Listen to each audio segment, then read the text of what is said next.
wabalikhaya lethu isizukulwana ngezizukulwana ngeyazalwa intaba uyadala umhlaba nelizwe kwangona phakade kude kube ngona phakade wena unguThixo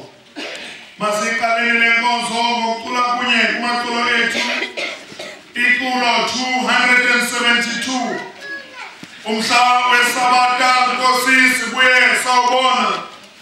indlu yakho yobungcwele sibuye sengena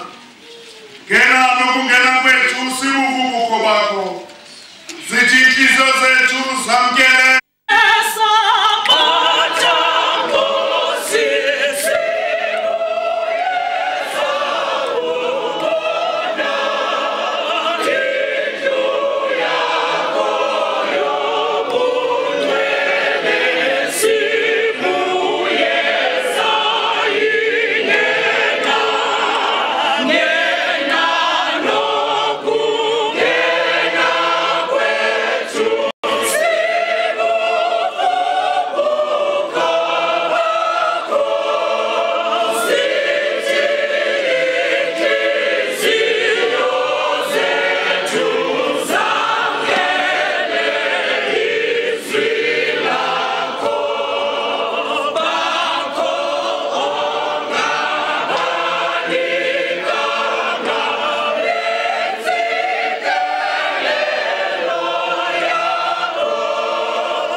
Kufanele kile ngayo Yesu Kristu Nkosi yethu.